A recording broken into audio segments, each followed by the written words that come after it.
The bright lights of the airport terminal buzzed above as Sarah Mitchell held her boarding pass, her fingers moving over the seat number 14B, just another middle seat on another regular flight. But under her simple navy blazer and small carry-on bag was a past that none of her fellow passengers could imagine. A past that would change this normal cross-country flight into something special. Before we jump back in, tell us where you're tuning in from, and if this story touches you, make sure you're subscribed, because tomorrow I've saved something extra special for you. Sarah fixed her watch as she waited in line, the watch so different from the flight tools she once used with care. 15 years had gone by since she wore the uniform, since her call sign Phantom was heard over radio in war zones few regular people could find on a map. 15 years since the event that both ended her career and made her known within a small circle of military pilots. The line moved forward, and Sarah found herself in the usual flow of air travel. ID check, boarding, pass scan, the quick nod to flight staff. How different it was from the serious focus of military flight prep. Back then, every check had meaning, every gauge mattered. Every mission talk could mean the difference between coming home or not. As she walked down the narrow aisle of the Boeing 737, Sarah's trained eye checked the aircraft. Old habits stay, and pilots, even former ones, never stop looking at their surroundings for safety. The plane was well kept, she noted with approval. Not as high-tech as the aircraft she once flew, but solid, reliable, unlike the memories that still woke her at night, heart racing, hands reaching for controls that weren't there. Sarah put her carry-on in the overhead bin with ease. The passenger in 14A, an older man with kind eyes, smiled as she sat in her middle seat. On her other side, a young woman had earbuds in, eyes closed, trying to ignore the flight. Sarah almost wished she could do the same. First time flying? The older man asked, misreading Sarah's careful look at the cabin. She returned his smile, choosing the simpler answer. No, sir, I've spent quite a few hours in the air. Business traveler then. I was one myself. 30 years in drug sales before I retired. Sarah nodded politely. Something like that, she said, not wanting to explain her complex history.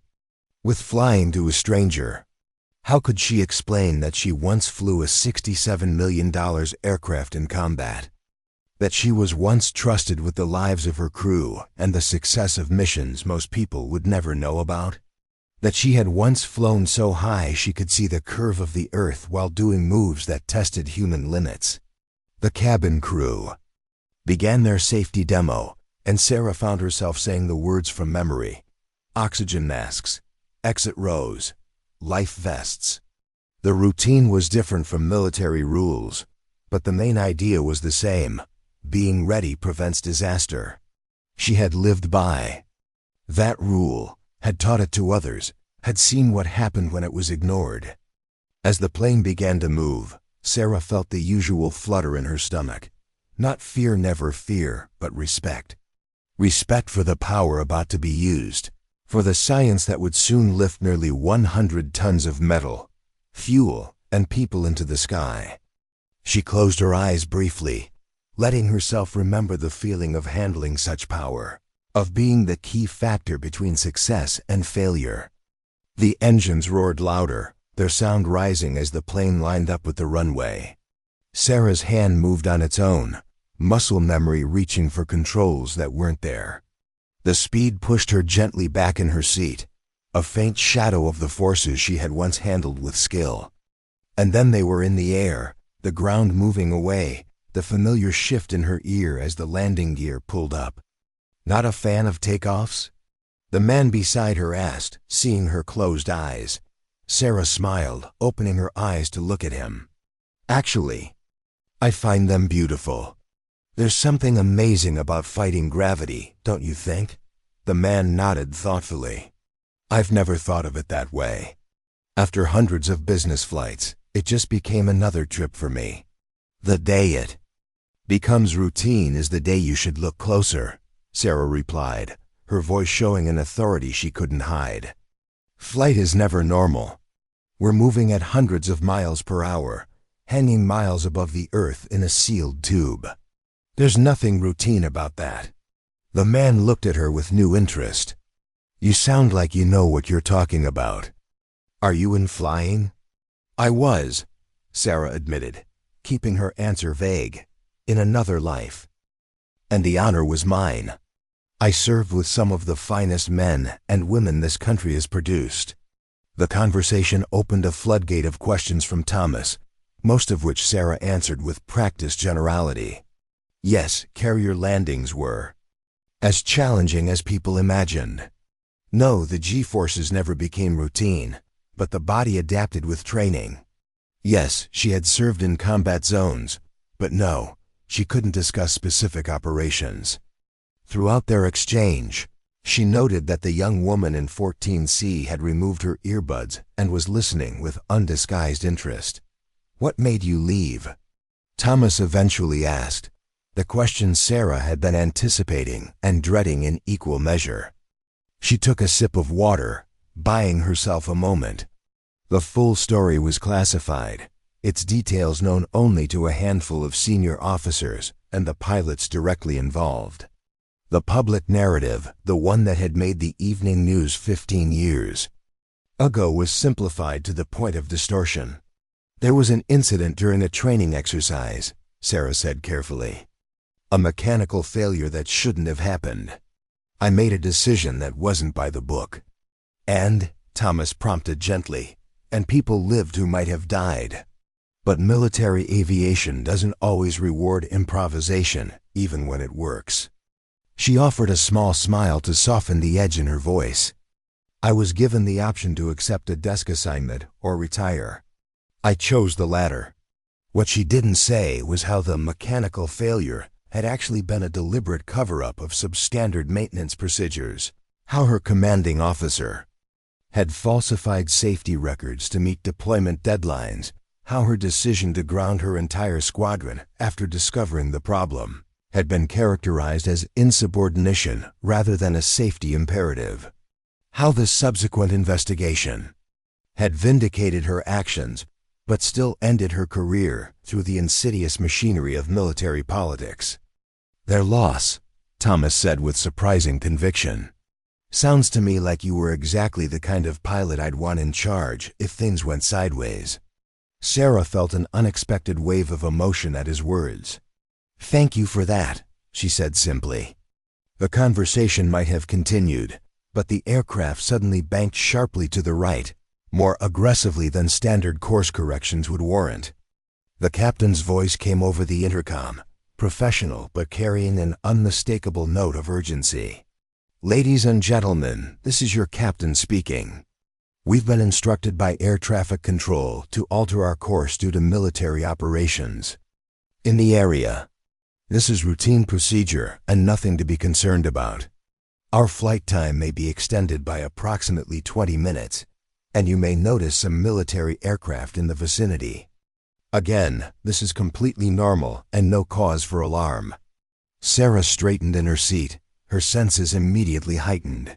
Military operations significant enough to divert commercial air traffic weren't routine procedure despite the captain's reassurances. She glanced out the window, though from her middle seat the view was limited. "Is that normal?" Thomas asked, clearly picking up on her shift in demeanor.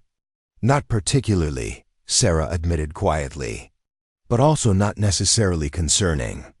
Could be a training exercise, aerial refueling operation, or a VIP transport with extended security protocols." Even as she offered these plausible explanations, Sarah's mind was calculating their flight path, the time of day, the lack of advance notice for the diversion. It all suggested something unplanned, something reactive rather than scheduled. The young woman in 14C finally spoke, her voice carrying the distinctive clarity of someone who had also served. "Or it could be an intercept exercise. I was air traffic control at Elmendorf for 6 years.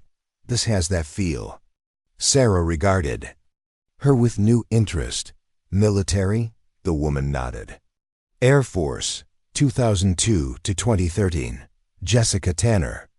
Sarah Mitchell, Navy, 1998 to 2010. A look of recognition flashed across Jessica's face. Mitchell? As in? Sarah gave an almost imperceptible nod, confirming Jessica's unfinished question. Her case had become something of a legend in certain military circles, a cautionary tale or an inspirational story, depending on who was telling it. Would one of you mind explaining what's happening in English for those of us who didn't serve? Thomas asked, looking between them with growing concern. Jessica leaned forward to address him. Nothing dangerous, sir. Just unusual. Commercial flights are typically routed to avoid military operations well in advance. Last-minute diversions like this usually mean something unscheduled is happening. As if on cue, a flash of movement outside the window caught their attention.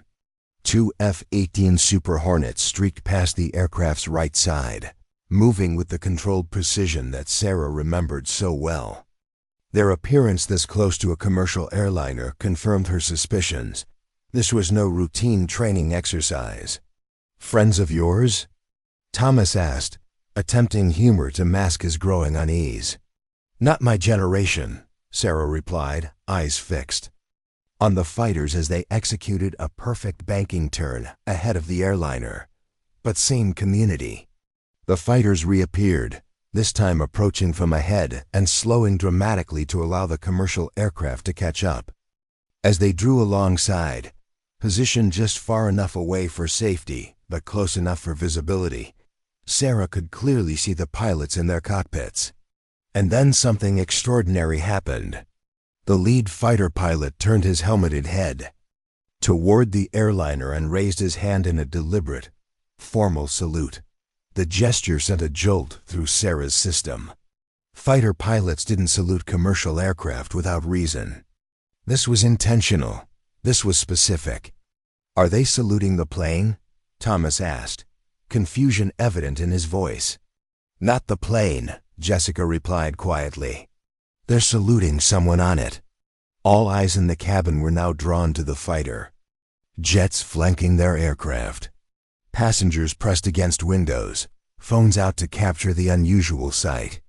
The second fighter moved into position on the airliner's left side, and its pilot executed the same formal salute. The captain's voice returned over the intercom, carrying an unmistakable note of awe. Ladies and gentlemen, I've just been informed that we have a distinguished passenger aboard our flight today. These fighter jets have been dispatched specifically to render honors. While I am not at liberty to identify the individual, I am told that we are in the presence of someone who has earned the highest respect of our nation's military aviators. A murmur ran through the cabin as passengers looked around, trying to identify who among them could command such an extraordinary tribute. Sarah felt her heartbeat accelerate, her palms suddenly damp with sweat. It couldn't be. After 15 years, after the way things had ended, it couldn't possibly be for her. And yet, as the lead fighter adjusted its position to fly directly alongside seat row 14, the intention became unmistakable. The pilot raised his visor, a breach of standard, protocol, and Sarah found herself looking directly into the eyes of a young aviator who hadn't even been in flight school when her career had ended. He held the salute, his gaze unwavering, communicating across the void between aircraft with the silent language of warriors. They're saluting you, Thomas whispered, comprehension dawning as he observed the fighter's precise positioning. Sarah couldn't respond. Her throat had constricted with emotion she hadn't allowed herself to feel in years. The vindication she had been denied, the recognition of her sacrifice and principle, was being delivered at 36,000 feet by pilots who knew her only by reputation and call sign. Captain Mitchell, Jessica said softly, using the rank Sarah had held at her retirement. What did you do to earn this? Sarah continued watching the fighter pilot, who finally lowered his salute and nodded once before banking away. The second fighter performed an identical maneuver on the opposite side before both jets accelerated forward, afterburners igniting as they disappeared into the blue expanse ahead. Only then did Sarah turn to answer Jessica's question, her composure regained, but her eyes bright with contained emotion. I did what any pilot would do when lives were at stake. I made the hard call, even when it cost me everything I'd worked. 4. The story that followed delivered quietly to her seatmates while the rest of the passengers continued speculating was one of institutional failure, moral courage, and the unyielding commitment to the safety of those who took to the skies in service of their country. It was the story of a maintenance cover-up that had already claimed 2 lives, of falsified safety records and corporate pressure to meet deployment schedules regardless of risk, and of a squadron commander who had chosen career advancement over the lives of his pilots. And it was the story of a female pilot, callsign Phantom, who had discovered the fatal flaws, gathered the evidence, and then, when her chain of command refused to act, had made the unprecedented decision to ground her entire squadron by declaring every aircraft unsafe for flight, directly contravening her commanding officer's orders. The official investigation cleared me of insubordination, Sarah explained, but my career was effectively over. The Navy couldn't court-martial me because I was right about the safety issues, but they couldn't promote me after I'd publicly challenged command authority.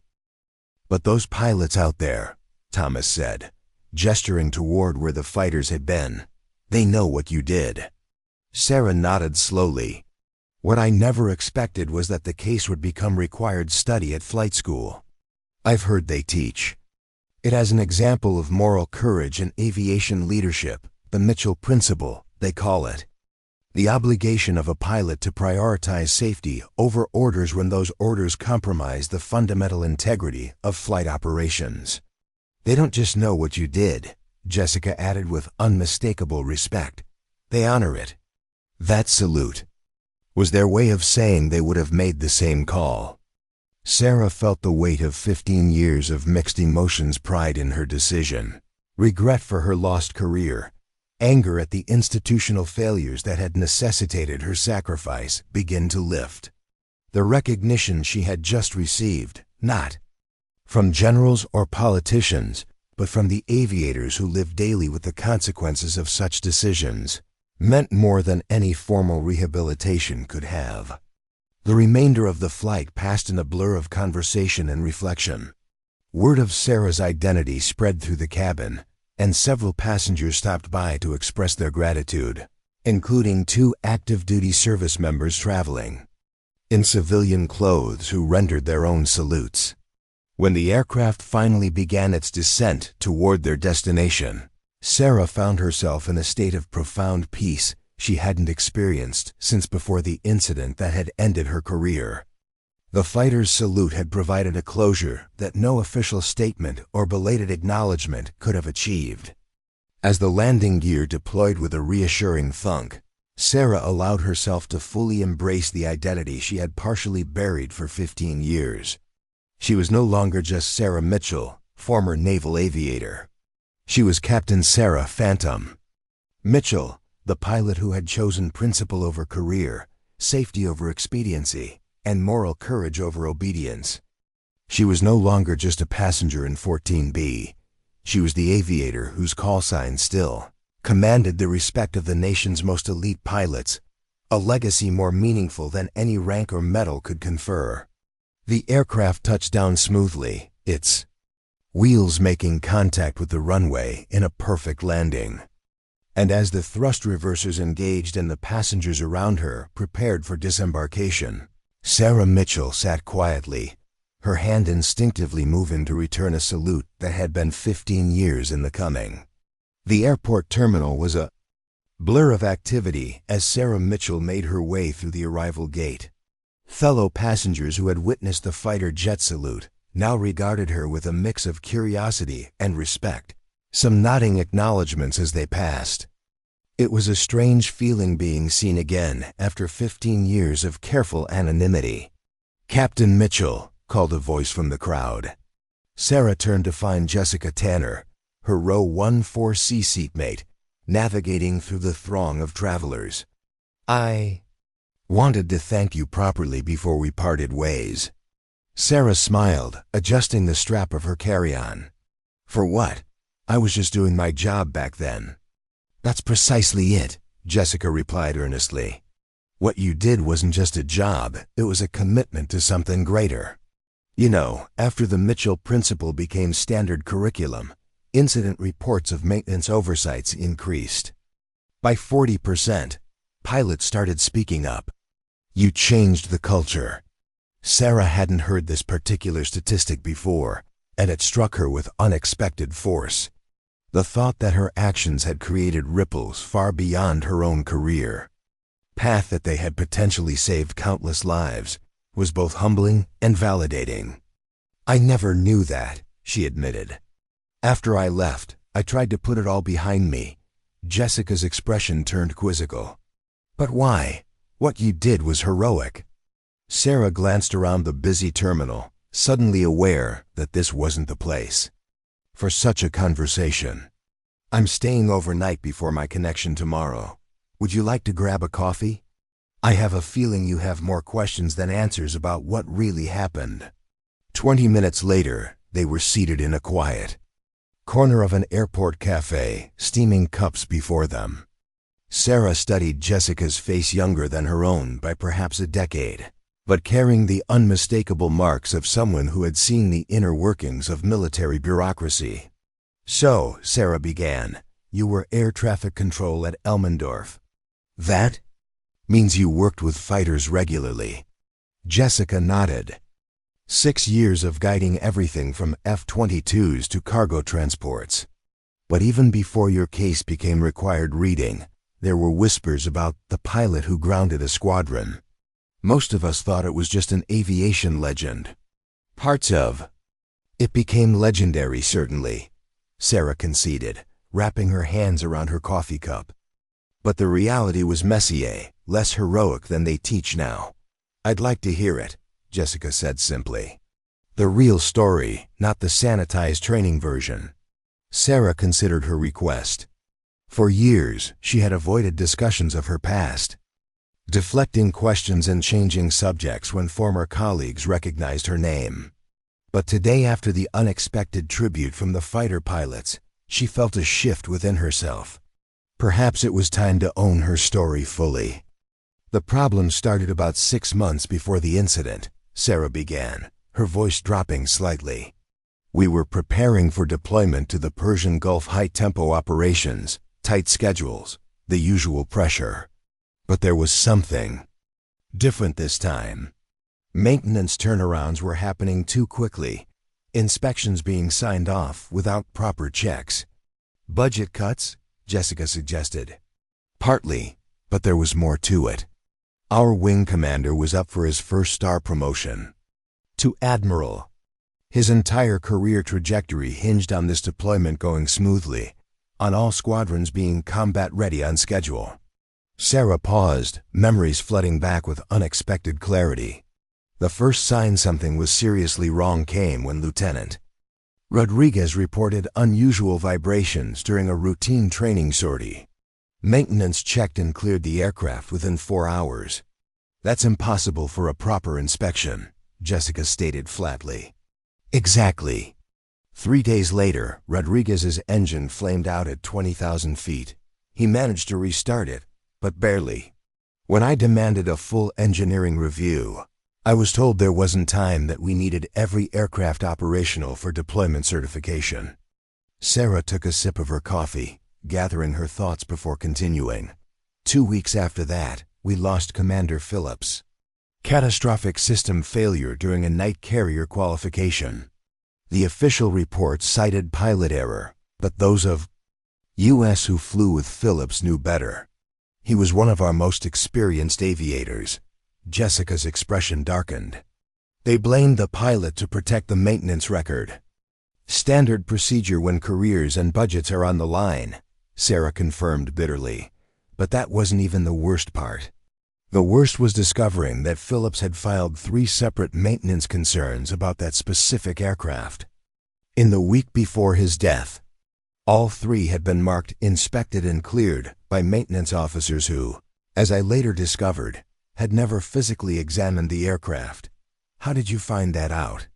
Jessica asked, leaning forward with rapt attention. "I had a friend in the maintenance division, Chief Warrant Officer Daniels. After Phillips died, Daniels came to me privately with documentation showing that inspection protocols were being systematically circumvented. Signatures forged, tests skipped, results fabricated, all to meet the wing commander's deployment timeline." Sarah paused, her jaw tightening at the memory. The kicker was that the same pattern of failures that killed Phillips was showing up in aircraft across the squadron. 5 of our 12 jets had early indicators of the same system defect. But rather than ground them for proper inspection and repair, maintenance was applying temporary fixes patches that would hold until deployment, but might fail under combat conditions. "Jesus," Jessica whispered. "That's criminal negligence." "That's exactly what I thought," Sarah confirmed. "So I went up the chain of command.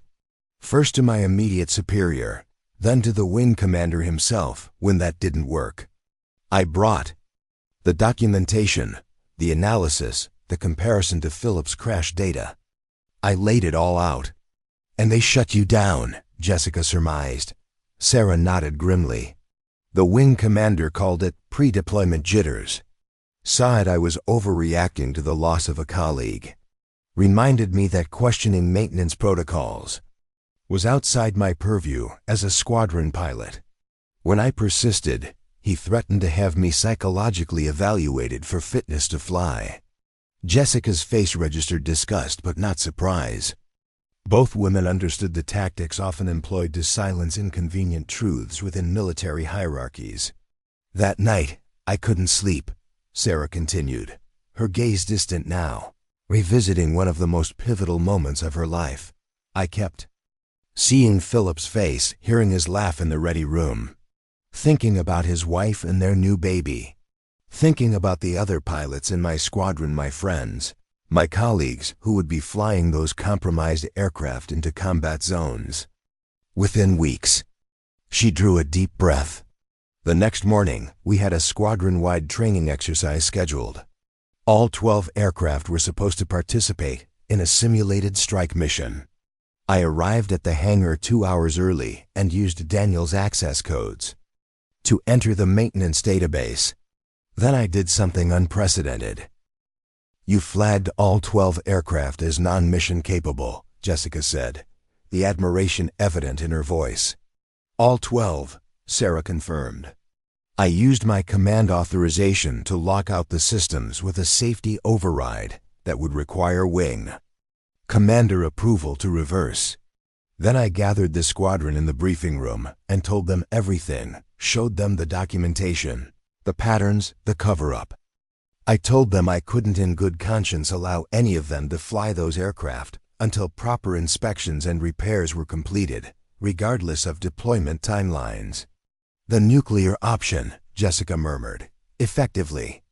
By the time the wing commander arrived, the entire squadron was united in refusing to fly. His authority was undermined, his timeline shattered, his promotion potentially derailed. To say he was furious would be an understatement. "What happened next?"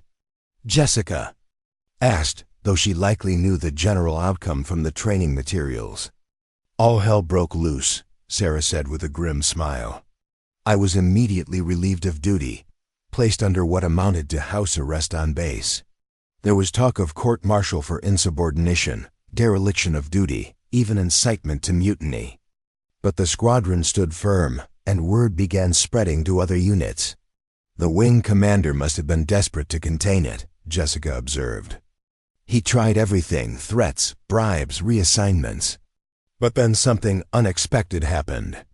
An admiral from Naval Aviation Safety Command showed up unannounced.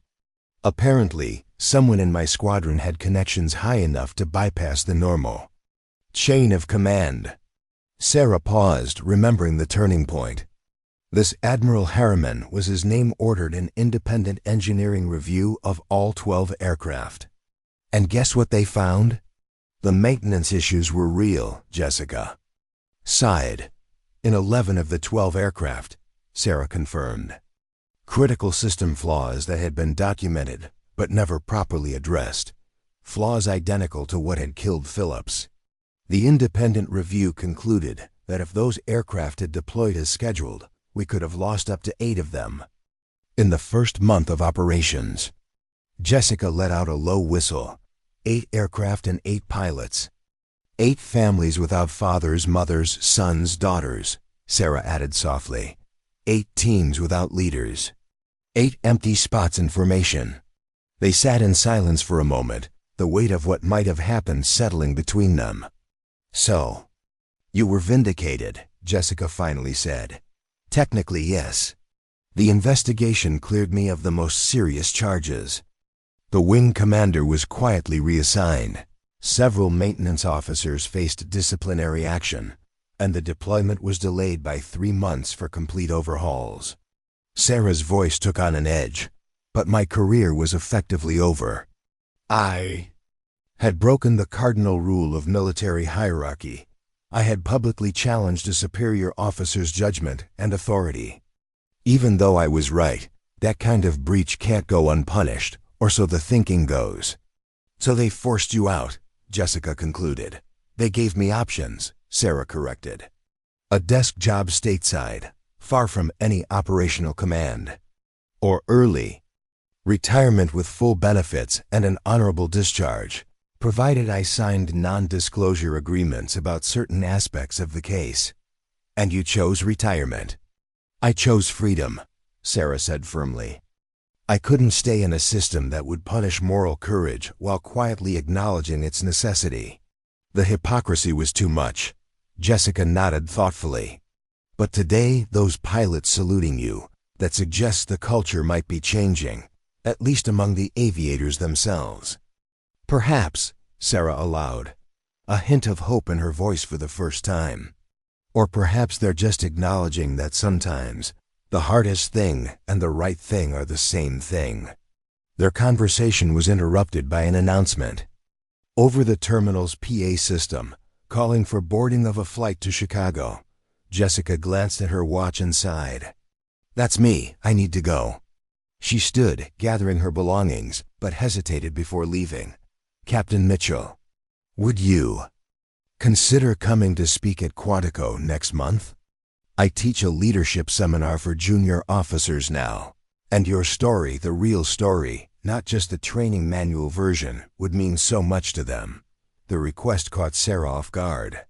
For 15 years, she had declined all invitations to speak about her experience, preferring the quiet anonymity of her post-military life.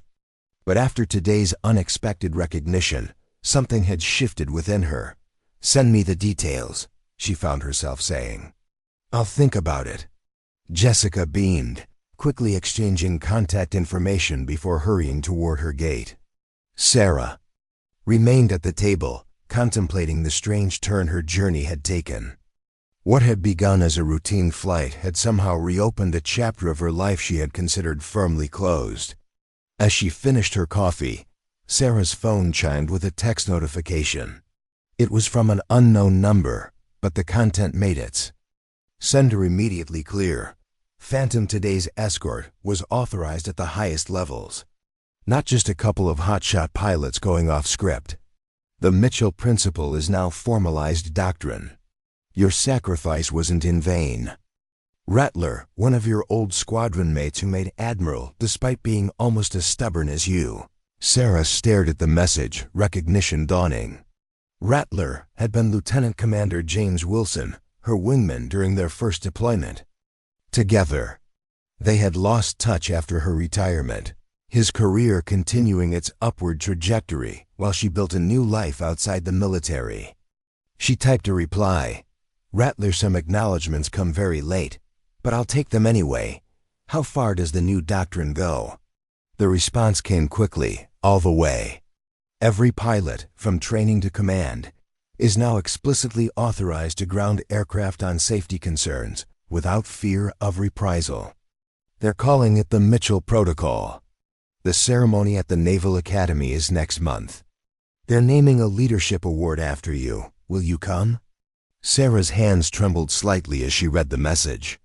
15 years of feeling like an outcast, of questioning whether she had done the right thing at the cost of her career, suddenly recontextualized. Her actions hadn't just saved her squadron, they had changed the entire aviation safety culture. She composed her reply carefully. "I'll be there. About time we caught up anyway. Still flying? Admiral's privileges. Got my own F-35 now. Want a ride for old time's sake?" Sarah laughed out loud, drawing curious glances from nearby travelers. The thought of taking to the skies again in a fighter jet, feeling the raw power, the freedom, the precision sent a thrill through her that she hadn't experienced in years. "Absolutely. But this time, I want to check the maintenance logs personally." She could almost hear Wilson's laughter in his reply. "Wouldn't have it any other way, Phantom. Some habits should never die." With newfound purpose, Sarah gathered her belongings and headed toward the airport hotel. Tomorrow's connection flight no longer felt like just another journey. It felt like a transition, a bridge between the past she had tried to leave behind and a future where her principles had found vindication. As she walked, Sarah found herself standing taller, her stride more purposeful. For 15 years, she had been just Sarah Mitchell, former naval aviator. But now, she was reclaiming the identity she had earned through courage and conviction. Captain Sarah Phantom Mitchell, the pilot whose moral stand had saved lives and changed a culture. Her phone chimed again with another message from Wilson. "By the way, the young pilot who led the salute today? That was Philip's son. He graduated flight school last year. Specifically requested the mission when he heard you were on that flight. Saudi wanted to thank the woman who made sure other kids didn't lose their parents the way he lost his dad." Sarah stopped in the middle of the terminal, the impact of the message washing over her. Philip's son had been just a baby when his father died. Now he was flying the same aircraft, carrying forward his father's legacy, a legacy that might have ended very differently for many more families had she not taken her stand. For the first time in 15 years, Sarah allowed herself to feel not just vindicated, but proud of the choice she had made. The cost had been high: her career, her identity as an aviator, years of questioning and second-guessing herself. But the rewards, invisible until today, had been incalculable. Lives saved, a culture shifted, a principle established that would protect generations of pilots to come. As she continued toward the hotel, Sarah's mind drifted to the upcoming ceremony. At the Naval Academy, she imagined standing before the next generation of naval aviators, sharing not just her story but the lessons it contained, that moral courage sometimes requires standing alone, that systems can only change when individuals refuse to participate in their failures, that the hardest decisions often come without guarantees of vindication. But most importantly, she would tell them what she had rediscovered today, that principles held firm, even at great personal cost, have power that extends far beyond the moment of decision. They become ripples that grow into waves, touching shores the original decision-maker might never see. Sarah checked into her hotel room and placed her small suitcase on the luggage rack. She hadn't packed for a hero's welcome or for the sudden reopening of her military past. But as she stood by the window overlooking the airfield, watching planes take off and land with methodical precision, she felt a sense of completion that had eluded her for 15 years. Her phone chimed once more, another message from Wilson. "Forgot to mention. The Mitchell Protocol saved its first squadron last month. Training group out of Pensacola refused to fly after identifying systematic failures similar to what you found. No reprisals, full investigation, critical flaws confirmed. Estimated lives saved, at least a dozen. Thought you'd want to know." Sarah read the message twice, then set her phone down carefully on the desk. She moved to the window again, pressing her palm against the cool glass as she watched an airliner accelerate down the runway, and lift gracefully into the evening sky. 15 years ago, she had made a choice that cost her everything she had worked for. Today, she had learned that same choice had become her greatest legacy, a legacy not of rank or medals or missions completed, but of lives preserved and a culture transformed. Worth it, she whispered to the empty room. Every bit of it was. Worth it. As the sun set over the airfield, casting long shadows across the tarmac, Sarah Mitchell, call sign Phantom, reluctant hero, architect of change, finally made peace with the pilot she had been and the civilian she had become. Both were essential parts of her journey, threads in the same tapestry of principle and purpose. Tomorrow would bring a new flight, a new destination.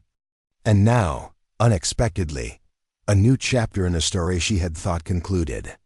But for tonight, in this quiet hotel room overlooking the runway, Sarah allowed herself to simply be present with the knowledge that sometimes the most profound victories come long after the battles are fought, and that courage, even when costly, is never truly wasted.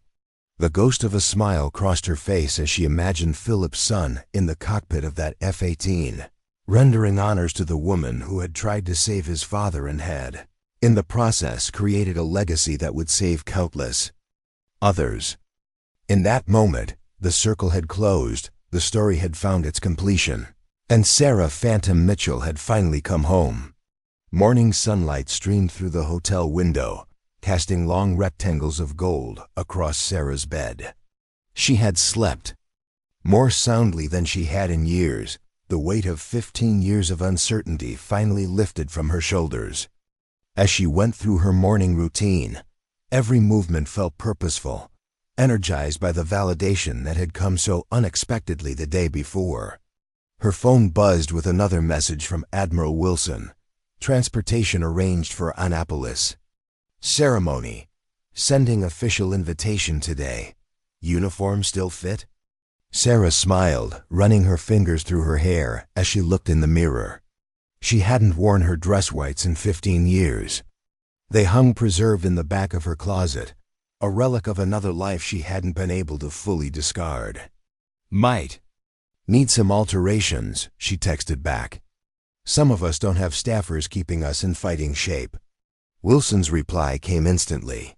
Excuses, Phantom. I still do my own push-ups. The easy banter felt like stepping back in time to the ready room camaraderie that had been one of the most precious aspects of her naval career. It was something civilians rarely understood, that unique bond formed between those who regularly placed their lives in each other's hands, who shared the rare privilege and burden of commanding multi-million-dollar machines capable of both wondrous flight and devastating destruction. As Sarah prepared for her connecting flight, her mind kept returning to Philip's son. What must it have been like for him, growing up in the shadow of a father he never knew, learning to fly the same aircraft that had claimed his father's life? And what courage it must have taken to seek out the woman whose career had ended trying to prevent similar tragedies, to salute her, not with resentment for failing to save his father, but with gratitude for trying, for standing firm, for ensuring other children wouldn't share his loss. The terminal was bustling with morning travelers when Sarah arrived for her flight. This time, she viewed the scene through different eyes.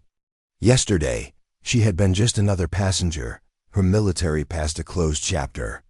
Today, she moved through the airport with renewed awareness of her identity, not just who she had been, but who she still was at her core, a leader, a whistleblower, an aviator whose principles had ultimately proven more valuable than her rank. Her connecting flight was less eventful than the previous day's journey. No fighter escort, no formal salutes. But as she settled into her window seat this time, Sarah found herself studying the flight crew with professional interest.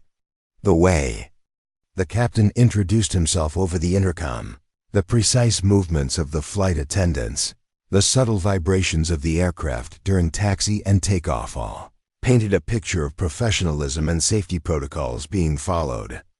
Halfway through the flight, Sarah was surprised when the lead flight attendant approached her seat. "Captain Mitchell?" The woman asked quietly. The captain would like to know if you'd be interested in visiting the flight deck after we reach cruising altitude. Sarah blinked in surprise. Post 9/11 security protocols made cockpit visits extremely rare. How does he know who I am? The flight attendant smiled. Pilots talk, word travels fast. 20 minutes later, Sarah was being ushered through the reinforced cockpit door. The captain half rose from his seat, extending his hand. "Captain Mitchell, it's an honor. I'm Rick Stevenson. My brother flew Super Hornets out of Oceania. He was part of the squadron that deployed after yours, the one that got the full safety overhaul because of your stand." Sarah shook his hand, oddly moved by this unexpected connection. "Your brother was in VFA-41? "Yes, ma'am." "Black Aces." "Dave Stevenson, call sign Bookworm." Sarah laughed softly at the memory. "Because he always had his nose in those technical manuals. I remember him. Meticulous pilot." "Still is," the captain confirmed with obvious pride. "Flies for Delta. Now." When I told him I had the Phantom on my passenger manifest, he insisted I get you up here if possible. He gestured to the jump seat behind the center console. "Care to join us for a while? First Officer Matthews here has some questions about carrier landings if you're willing."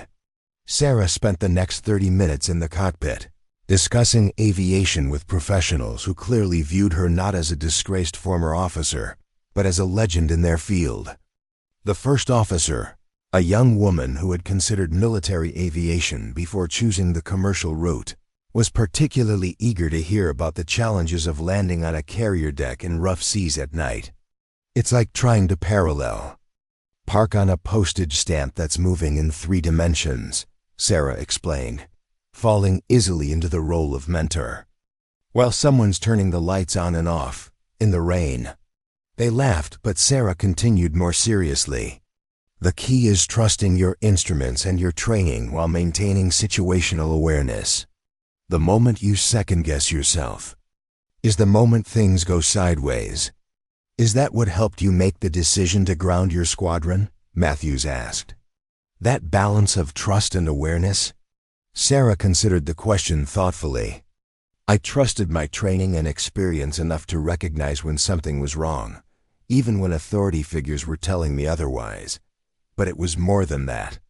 It was understanding that my primary duty wasn't to my career or even to my commanding officers. It was to the safety of my fellow aviators and ultimately to the mission itself." "That couldn't have been an easy call," Captain Stevenson observed. "The right ones rarely are," Sarah replied simply. "But I've discovered that living with the consequences of moral courage, however painful, is far easier than living with the consequences of moral compromise." When Sarah eventually returned to her seat, she found herself reflecting on how differently this journey was unfolding compared to countless flights she had taken over the past 15 years, where once she had been anonymous, now she was recognized. Where once her past had felt like a burden, now it felt like a badge of honor. The difference wasn't in the facts of her history, those remained unchanged. The difference was in how that history was now being interpreted and honored by the very community she had thought had rejected her. As the aircraft began its descent toward her destination, Sarah found herself wondering about the upcoming ceremony at Annapolis. What would it be like to stand before the future leaders of naval aviation, to have her name permanently associated with moral courage and military leadership? The prospect was both daunting and deeply moving. Her phone chimed with a new message as the plane taxied to the gate. This one wasn't from Wilson, but from an unfamiliar number. "Captain Mitchell, this is Lieutenant Commander Michael Phillips. I was the pilot who rendered honors yesterday. My father spoke often of your skill as an aviator in the letters he left for me. I would be honored to meet you while you're in town for the ceremony. My squadron is based at Andrews." Sarah's throat tightened as she read the message. Commander Phillips, the husband, the father, the friend she couldn't save, had left letters for his infant son. had somehow mentioned her in those precious final communications. And now that son had followed in his father's footsteps and wanted to meet her. With slightly trembling fingers, she typed her reply. The honor would be mine. Lieutenant Commander. Your father was one of the finest aviators I ever flew with. I see he passed on more than just his name. By the time Sarah collected her luggage and exited the terminal, another message had arrived with arrangements for their meeting. She hailed a taxi, providing the address of her hotel. As the vehicle pulled away from the curb, the driver glanced at her in the rearview mirror. Military? He asked conversationally. Sarah hesitated only briefly before answering, Yes, Navy. Thought. So got that bearing about you. My son's at the academy now. Hoping to fly jets someday. Is that right? Sarah replied, a new warmth in her voice. Then we might have something to talk about on this drive. For the next 30 minutes, Sarah found herself sharing insights about naval aviation with this proud father, the challenges, the rewards, the unique culture. She spoke of the precision required, the teamwork essential for success, and the constant commitment to excellence that define naval aviators. Sounds like you miss it, the driver observed as they neared her hotel. Sarah gazed out the window. At the skyline, parts of it, absolutely, the flying itself. The camaraderie, the sense of purpose. She paused, then added, but I've learned that the most important parts of that life, the values, the principles, the commitment to something larger than yourself, those don't require a uniform or a cockpit. They travel with you wherever you go. The driver nodded thoughtfully as he pulled up to the hotel entrance. That's a good way of looking at it. I'll share that with my son. Tell him to look me up at the academy next month, Sarah found herself saying as she paid the fare. Captain Sarah Mitchell. I'll be speaking at a leadership ceremony. No kidding? The driver's face lit up. He'll be thrilled. Thanks, Captain. As Sarah checked into her hotel, she marveled at how quickly her perspective had shifted. 24 hours ago, she had been hesitant to even acknowledge her military past. Now she was embracing it, offering to mentor a cadet, agreeing to speak at the Naval Academy, planning to meet the son of her fallen squadron mate. The next morning brought yet another unexpected development. Sarah's phone rang while she was having breakfast in the hotel restaurant. The caller ID showed a Washington, D.C. area code. Captain Mitchell, she answered, the formal address now feeling natural again. Captain, this is Admiral Catherine Jameson, Chief of Naval Operations. The voice was crisp, authoritative, and unmistakably female. I understand you'll be at Annapolis next month for the Mitchell Protocol ceremony. Sarah sat up straighter, surprised to be receiving a call from the highest-ranking officer in the Navy. Yes, Admiral. I was informed of the event yesterday. Good. I'd like to meet with you privately before the ceremony. There are aspects of your case that warrant further discussion, particularly in light of our current initiatives to reform military whistleblower protections. Sarah's pulse quickened. The Chief of Naval Operations wanted to discuss whistleblower protections with her. I'd be honored, Admiral. Excellent. My office will coordinate with Admiral Wilson. There was a brief pause before Jameson added, For what it's worth, Captain, your actions have become a case study not just in aviation safety, but in ethical leadership across all branches. The Mitchell Principle is teaching a new generation of officers that moral courage is as essential to military effectiveness as tactical proficiency. After the call ended, Sarah sat motionless, coffee cooling before her as she processed this latest development. The Mitchell Principle, the Mitchell Protocol, and now, potentially, her involvement in reforming whistleblower protections throughout the military. The ripple effects of her decision 15 years ago continued to expand in ways she could never have anticipated. Later that afternoon, Sarah found herself driving to Andrews Air Force Base to meet Lieutenant Commander Phillips. As she approached the security checkpoint, memories flooded back, the rhythms and rituals of military installations, the unique blend of formality and functionality that characterized these spaces. After verifying her identity and issuing a visitor's pass, the security officer directed her to the officers' club, where Phillips had arranged to meet her. Sarah parked and took a moment to compose herself before entering. What do you say to the son of a man whose death might have been prevented if you had recognized the danger sooner? How do you accept gratitude when part of you still carries the weight of not having done enough? The officers' club was quiet at this hour, with only a few uniformed personnel scattered among the tables. Sarah spotted him immediately, a young man in his mid-20s, his posture and bearing unmistakably military, his features hauntingly reminiscent of his father's. He rose as she approached, coming to attention briefly before extending his hand. "Captain Mitchell." "Thank you for coming." "Lieutenant Commander Phillips," she replied, taking his hand. "Please call me Sarah." They settled at a quiet table in the corner, a certain awkwardness hanging between them, two strangers connected by tragedy, by principles, by aircraft, and by a salute rendered at 36,000 feet.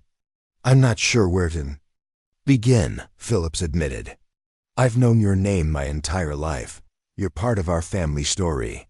Sarah studied his face, seeing echoes of his father in the set of his jaw, the shape of his eyes.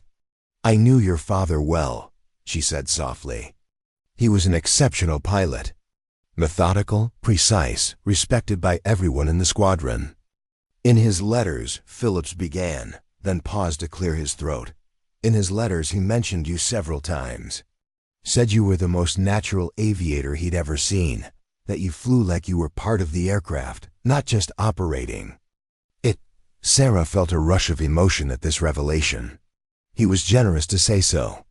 He also wrote that if anything ever happened to him, I should know it wasn't because he took unnecessary risks. He was meticulous about safety, about doing things by the book. "He absolutely was," Sarah confirmed emphatically. "Which is why his death raised so many red flags. Your father would never have missed something critical in his pre-flight checks. Never." Phillips nodded, his expression serious. "Growing up, my mother told me about what you did, how you stood up to the command when you realized what had happened, how your career ended because of it. I decided when I was 12 that I wanted to become a pilot, partly to honor him, but also because of you." "Because of me?" Sarah asked, genuinely surprised.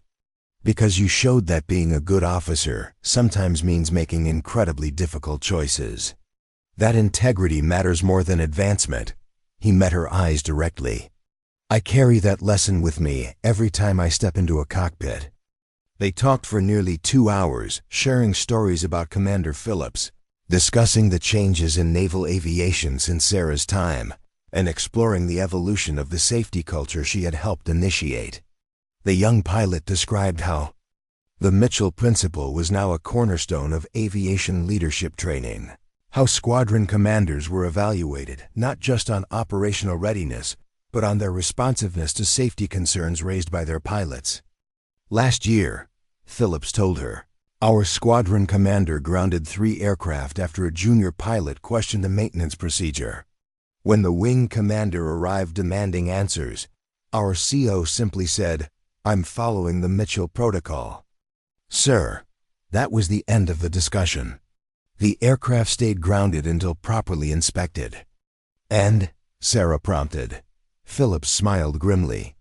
2 had critical flaws that would have gone undetected under the old system. The junior pilot received a commendation instead of a reprimand."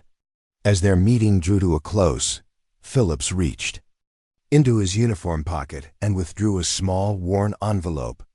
"My father left a series of letters for different milestones in my life. This one was marked, 'When you earn your wings.' I thought you might want to read it." With trembling hands, Sarah accepted the envelope. Inside was a single page of handwritten text, the paper yellowed with age.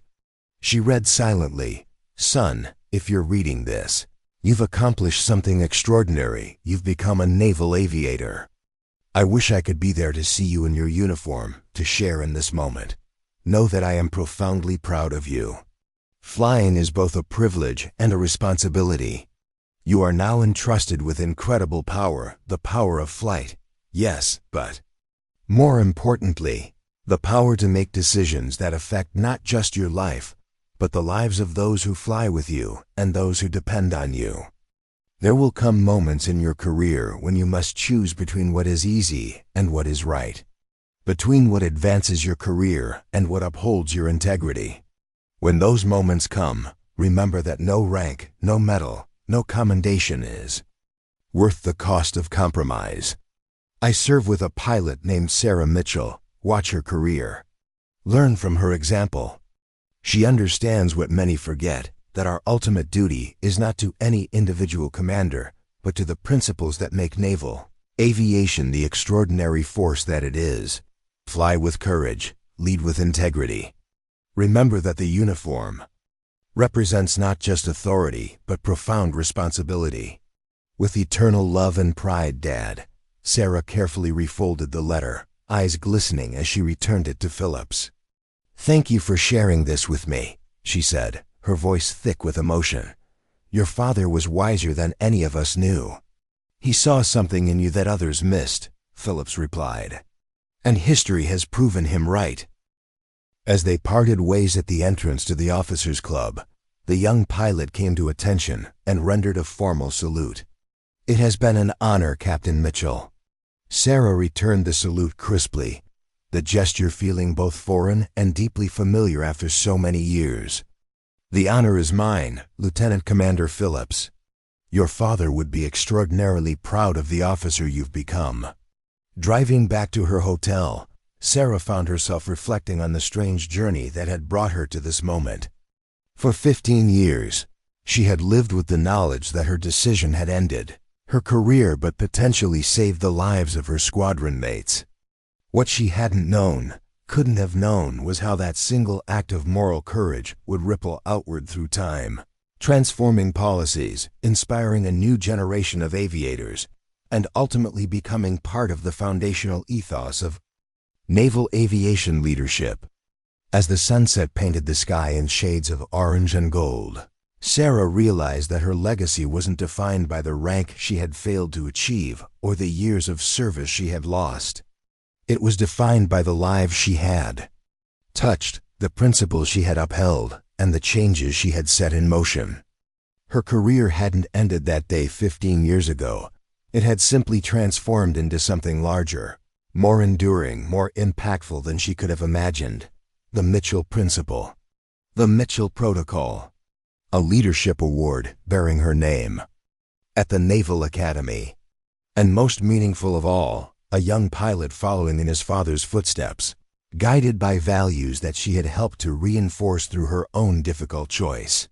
Sarah Mitchell, call sign Phantom, had departed the Navy, believing her story had ended in failure and exile. Now she understood a profound truth. Sometimes, the most significant victories come not from perfect missions successfully executed, but from difficult stands courageously taken. Her greatest contribution to naval aviation had come not from her skill in the cockpit, extraordinary as it was, but from her commitment to principles that transcended rank, career, and personal advancement. As she pulled into the hotel parking lot, Sarah's phone chimed with a final message for the day, this one from Admiral Wilson. Meeting with CNO confirmed for day before ceremony. Apparently, you've got the Pentagon's attention, Phantom. Not bad for a failed pilot. Sarah smiled at the reference to her original reputation. She had been labeled a failed pilot, a troublemaker, a career-sabotaging malcontent. Now those same actions were being recognized as the epitome of military leadership. Not bad at all, Rattler, she texted back. Turns out failure isn't always what it seems.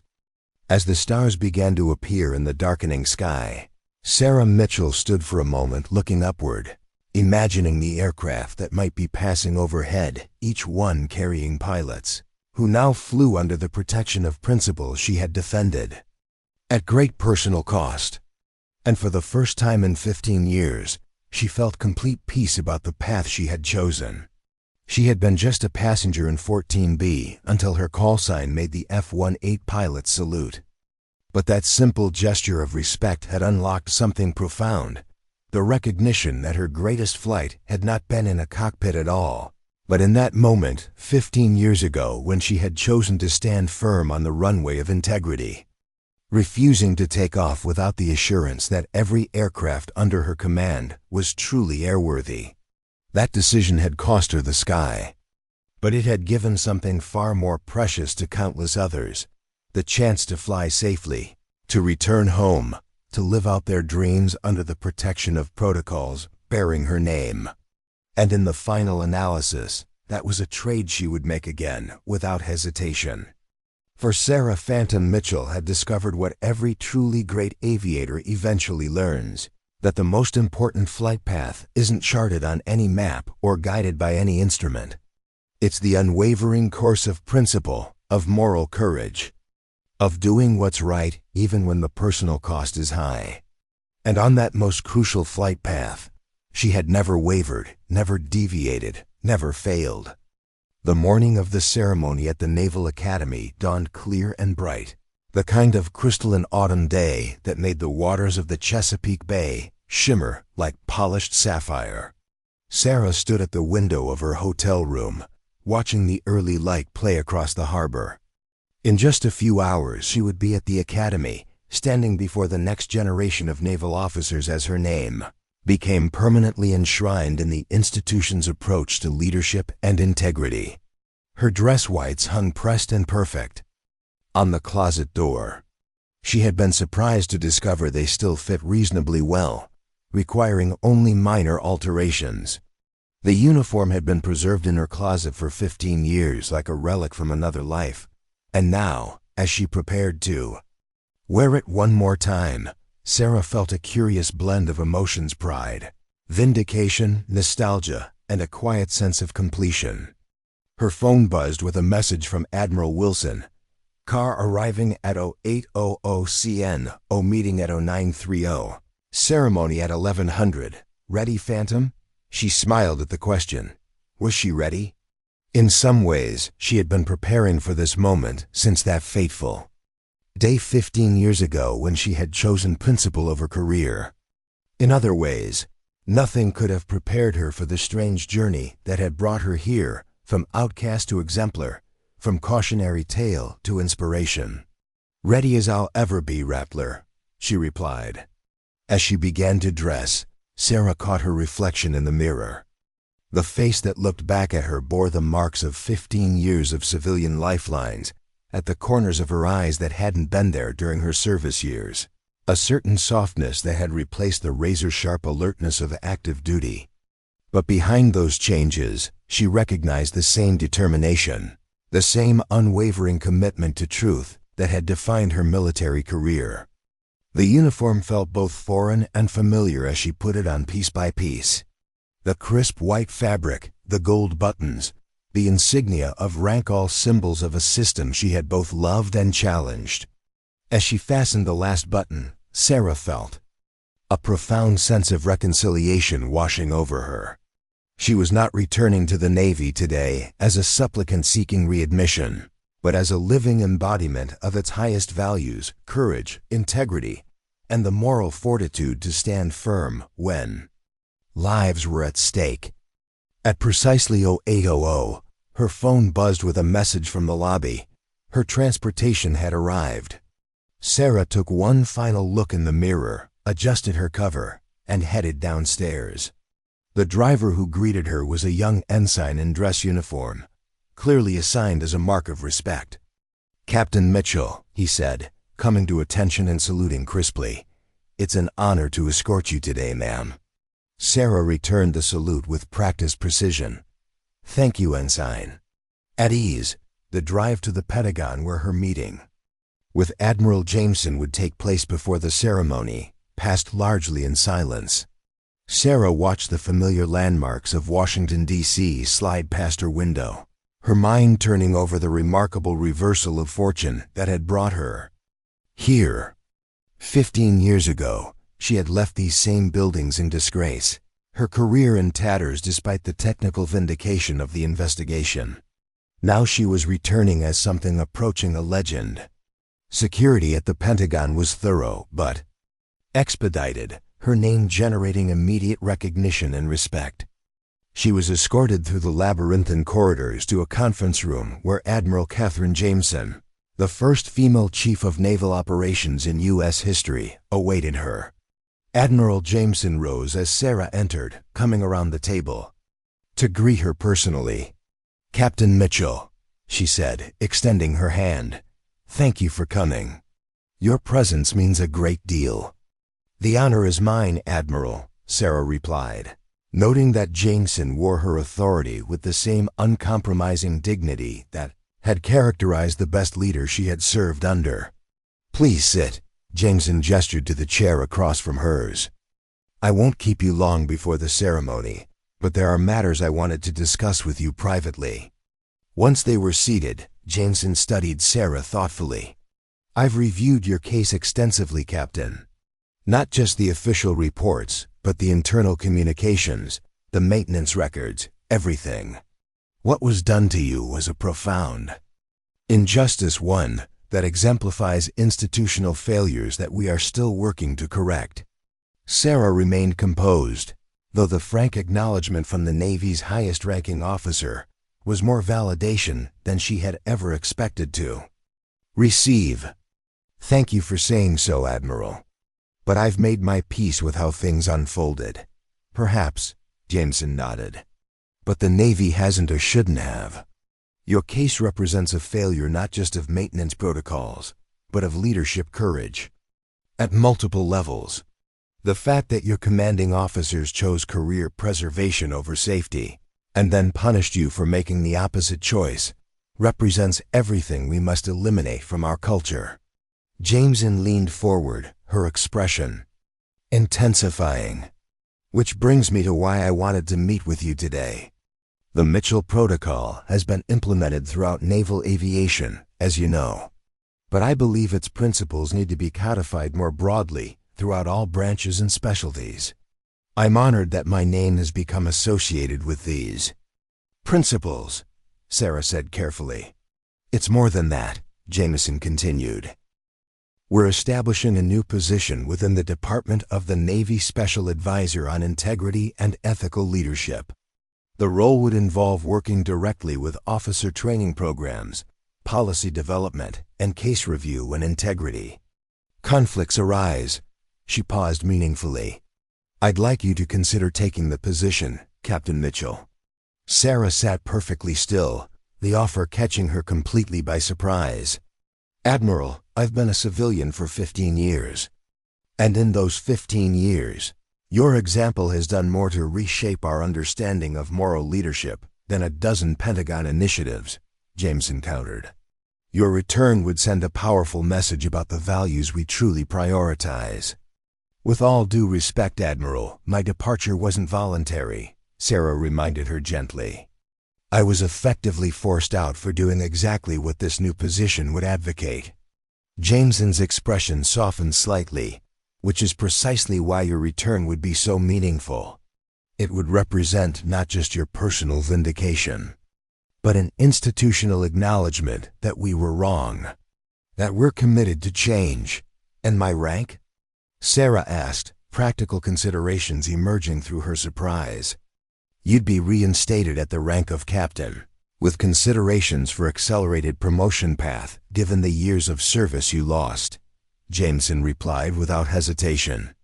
"This isn't charity, Captain Mitchell. It's recognition of the leadership you've already demonstrated and the expertise you would bring to this role." Sarah took a deep breath, trying to process this unexpected development. For 15 years, she had built a life outside the Navy, gradually finding purpose and meaning in civilian pursuits.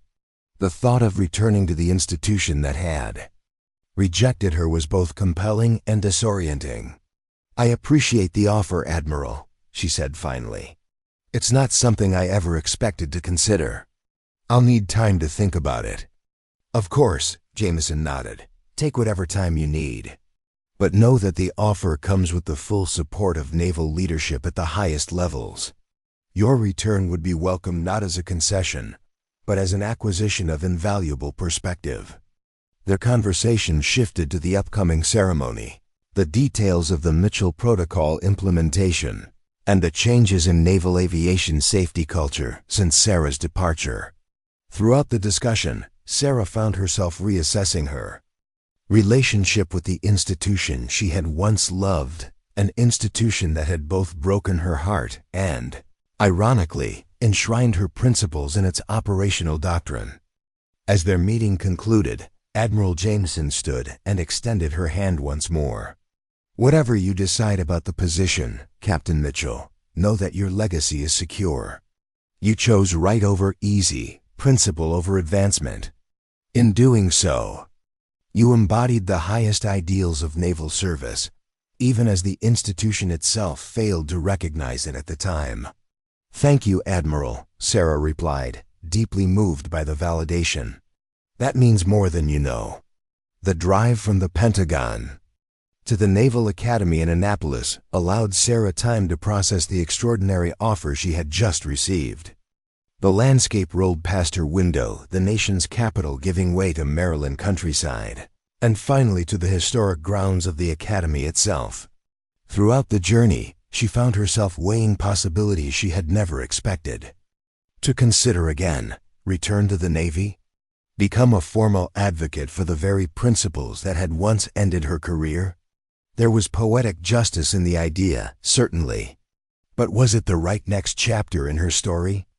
These reflections were interrupted as the car passed through the Academy gates and proceeded toward Tecumseh Court, where the ceremony would take place.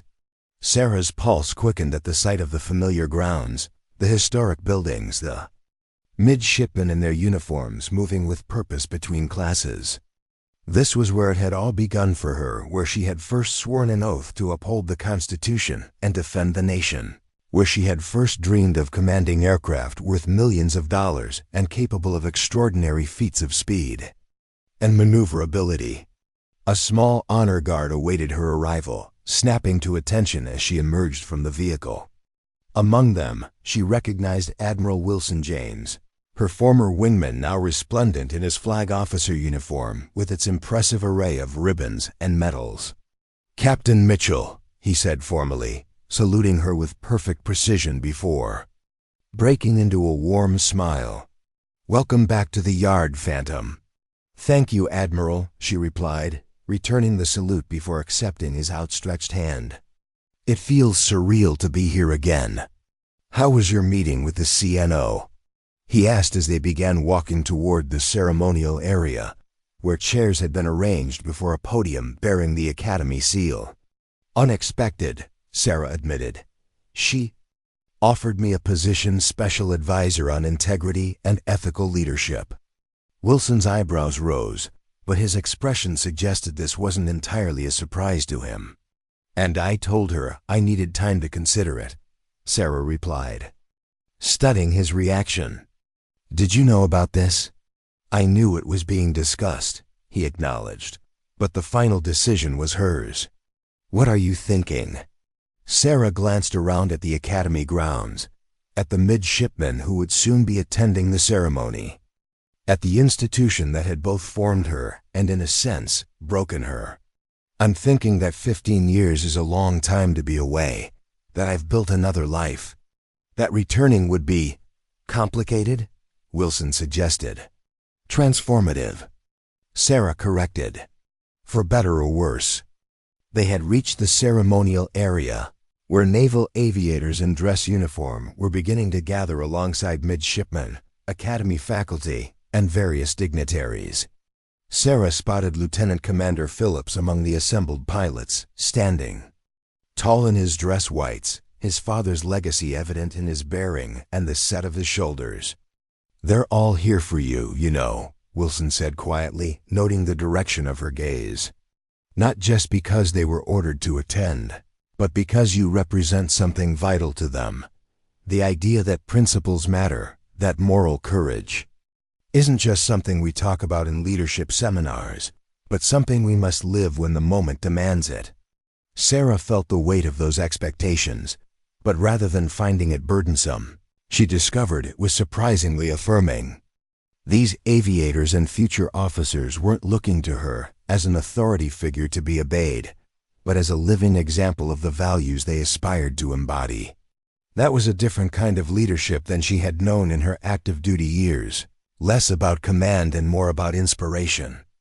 As they took their places for the ceremony, Sarah found herself seated between Admiral Wilson and Admiral Jameson, with Lieutenant Commander Phillips just behind them.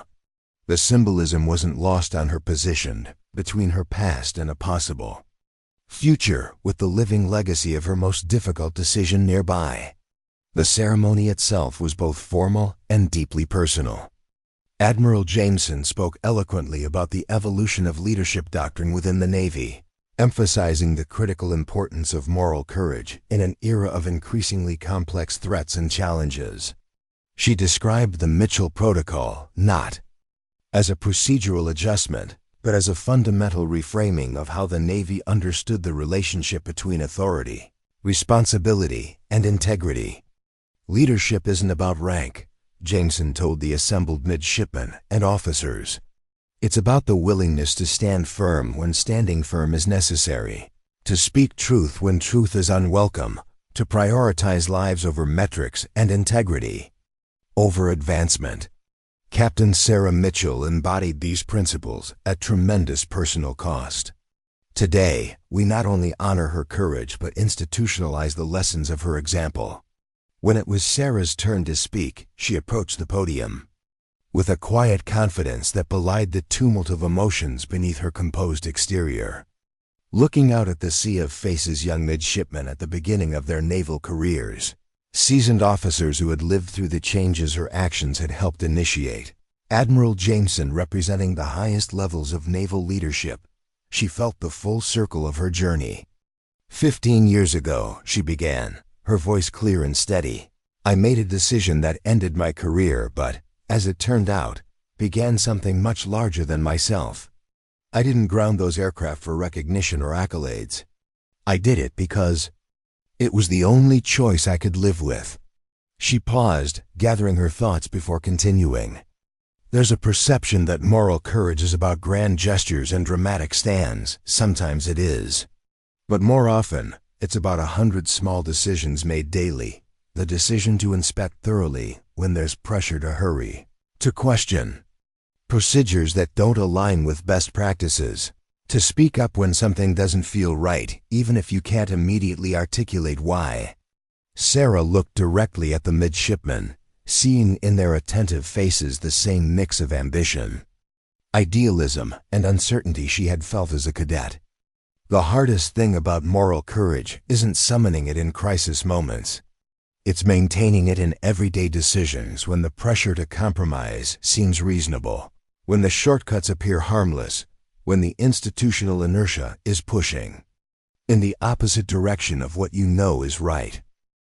She shared specific examples from her naval career, not just the final dramatic confrontation that had led to her departure, but the smaller moments of integrity that had prepared her for that ultimate test. She spoke of commanding officers who had exemplified ethical leadership and those who had prioritized career advancement over safety and integrity. Through these contrasting examples, she illustrated the profound impact of leadership choices on the lives and well-being of those under command. The Mitchell Protocol isn't about me, she emphasized toward the end of her address. It's about all of you, about creating a culture where moral courage is expected and supported, where speaking truth to power isn't career suicide, but the highest form of service, where the safety of our personnel and the integrity of our missions take precedence over politics and career trajectories. As she concluded her remarks, Sarah found herself looking directly at Lieutenant Commander Phillips. The true measure of our actions isn't in the recognition we receive or the rank we achieve. It's in the lives touched, the culture changed, the principles upheld. It's in knowing that because of decisions made with integrity today, someone else will fly safely tomorrow, will return to their family, will have the chance to create their own legacy of service and leadership. The applause that followed her address was sustained and heartfelt. As Sarah returned to her seat, she noticed something extraordinary. The naval aviators present, led by Lieutenant Commander Phillips, had risen to attention and rendered a formal salute, the same honor they had shown her from their fighter jets at 36,000 feet. The remainder of the ceremony included the formal unveiling of the Mitchell Ethical Leadership Award, which would be presented annually to a naval officer who demonstrated exceptional moral courage in upholding the highest standards of integrity and safety. The first recipient, fittingly, was a junior maintenance officer who had identified and reported critical flaws in a new weapon system despite pressure to certify it as operational to meet deployment timelines. As the ceremony concluded and the assembled officers and midshipmen began to disperse, Sarah found herself surrounded by those eager to speak with her young officers seeking guidance, seasoned aviators sharing their own experiences with the Mitchell Protocol, Academy faculty interested in having her address their leadership classes. Through it all, a clarity was forming within her about Admiral Jameson's offer. The position wasn't about returning to the institution that had rejected her. It was about helping to transform that institution into one that would nurture and support the next Sarah Mitchell, who faced an impossible choice between career and conscience. Later that evening, at a small reception following the ceremony, Sarah found a quiet moment with Admiral Jameson. "I've been thinking about your offer, Admiral," she said. "And?" Jameson inquired, her expression neutral but attentive. "I'd like to accept with one condition," Sarah replied. "I want autonomy to develop a comprehensive whistleblower protection program, something with real teeth, that prevents retribution against those who speak up about safety concerns or ethical breaches." Jameson considered this briefly before nodding. "That aligns perfectly with the intent of the position. I can't promise there won't be institutional resistance, but you'll have my full support." "Then I accept," Sarah said, extending her hand. To formalize their agreement. It seems my journey with the Navy wasn't quite finished after all. The news of her appointment spread quickly through the reception. Admiral Wilson was among the first to congratulate her, embracing her briefly. In a rare display of emotion from a flag officer. "The Navy just got a hell of a lot better, Phantom," he said quietly. "Welcome back." Lieutenant Commander Phillips approached next, his expression reflecting a complex mix of emotions. "My father would be proud," he said simply. "Not just of what you did then, but of what you're doing now. You're ensuring his sacrifice continues to save lives." As the evening drew to a close, Sarah found herself standing alone on the terrace overlooking the Severn River, watching as lights from boats and shoreline buildings reflected on the dark water. The weight of the day's events, the ceremony, her decision to accept Jameson's offer, the connections forged and renewed settled around her like a mantle of purpose. A voice from behind interrupted her reverie. "Quite a view, isn't it?" She turned to find an elderly man in civilian clothes, his bearing unmistakably military despite the absence of a uniform. Something about him seemed vaguely familiar. "Admiral Thompson," he introduced himself, extending his hand. "Retired now, but I was Chief of Naval Operations when your case first crossed my desk 15 years ago." Sarah shook his hand, recognition dawning. "I remember your name from the investigation reports.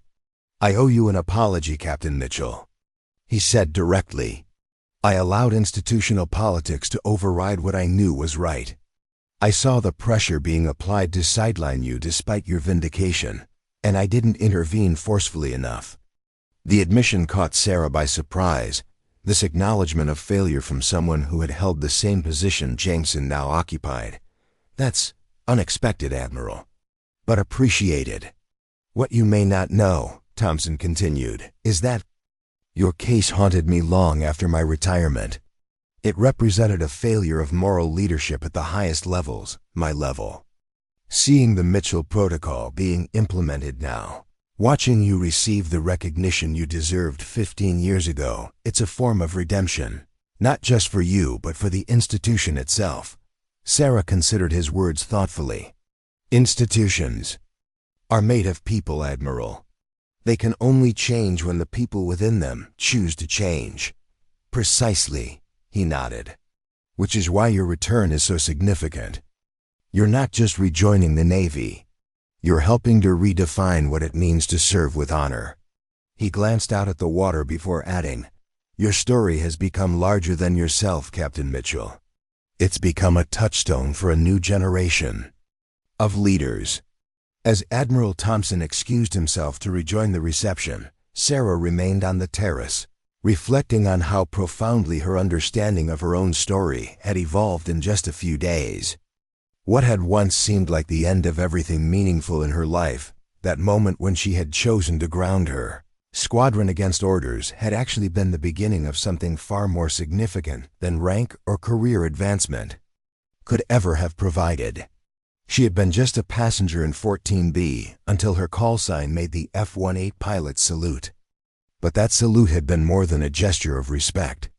It had been an invitation to reclaim and expand her legacy, to transform a personal sacrifice into institutional change, to convert a moment of career-ending integrity into a career-defining principle that would protect generations of service members to come. As stars appeared in the darkening sky above the Academy grounds, Sarah Mitchell, Captain Mitchell once more, call sign Phantom, namesake of the Mitchell Protocol, future Special Advisor on Integrity and Ethical Leadership, embraced the next chapter of her journey with the same courage and conviction that had defined her most difficult hour. She had once believed that her story was about failure, about principles maintained at the cost of career.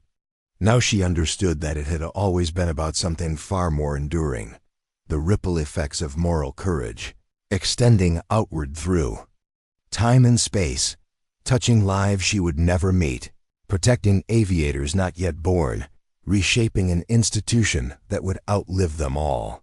In the final analysis, she hadn't failed at all. She had succeeded in the only way that truly mattered, by remaining true to the fundamental principles of her profession when the pressure to compromise was greatest. And in doing so, she had helped ensure that future aviators would never have to choose between their careers and their conscience, between advancement and lives saved. Sarah smiled as she turned to rejoin the reception, her dress whites gleaming in the soft lighting of the terrace. Tomorrow would bring new challenges as she began her work transforming the culture that had once rejected her. But tonight, surrounded by those who recognized the true value of her stand, she would celebrate the unexpected completion of a journey 15 years in the making, a journey that had transformed not just her own life, but the very institution she had once loved and now would help to rebuild. As she stepped back into the room full of naval officers whose lives and careers would be shaped by principles bearing her name, Sarah Mitchell carried with her the profound understanding that sometimes our greatest contributions come not from our successes but from our willingness to fail honorably in service to truth. And that revelation, that redemptive reframing of apparent failure, was perhaps the most valuable legacy she could possibly leave. Up next, you've got 2 more standout stories right on your screen. If this one hit the mark, you won't want to pass these up. Just click and check them out. And don't forget to subscribe and turn on the notification bell so you don't miss any upload from us.